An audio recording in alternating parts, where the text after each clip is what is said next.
So we're here to talk about Chicago Cubs baseball because, they played a game and they lost, which are two normal things that happen on a daily basis. I feel like I haven't covered a Cubs game since by the end of June. I feel like the last one I talked about was June 24th, which was the first game in London.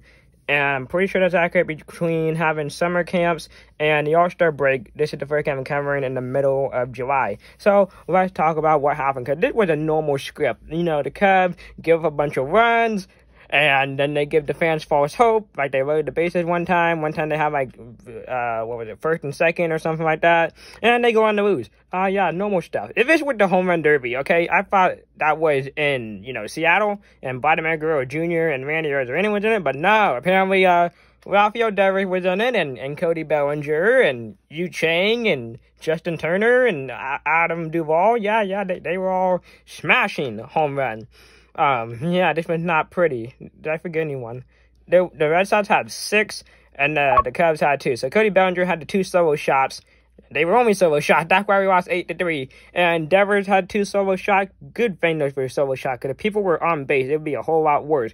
Duvall had 1. So that was a solo shot. So that's Tristan Casas. That's what I forgot. Tristan Casas had a solo shot. Justin Turner had a 2-run homer and a sacrifice fly. That's all the 8 runs. Either homers or a sacrifice fly. Now, Mike Toffman, the softman, had a double to drive in Tucker Barnhart.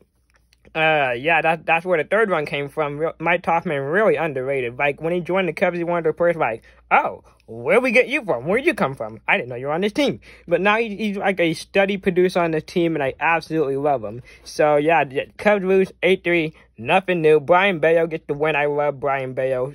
One of the bright pitching stars on the Red Sox. I see why he can compare to Pedro Martinez. Well deserved. And, Kyle Hendricks taking the loss.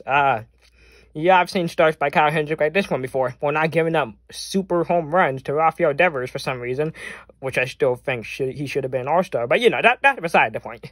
Now he has 22 home runs. Cody Bellinger walked out with 11. Yeah, this game was not even close. We loaded the bases in the bottom of the 9th. A guy named Taylor Clark, who is the first South African baseball player, which is pretty freaking cool, from Johannesburg or whatever they were talking about. And then we load the bases, right?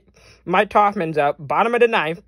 Let's bring in Kenley Jansen, the guy that has 400 freaking saves and an all-star. Yeah, great. That didn't go well. Strikeout in the game.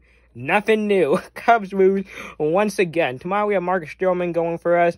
Hopefully we can turn this one around. Probably not.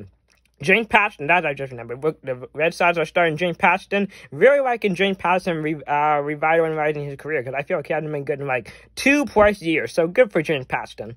So, fun fact, they were talking about how on the broadcast now the Cubs and Red Sox are 5 apiece. So the Cubs have won 5 and the Red Sox have won 5 games at Wrigley Field, and at Fenway Park, where the Red Sox play, the Cubs have won 5 and the Red Sox have won 4 when they go head-to-head. So let's hope the Cubs can swing the series back in their favor tomorrow. Probably not. They're going to lose.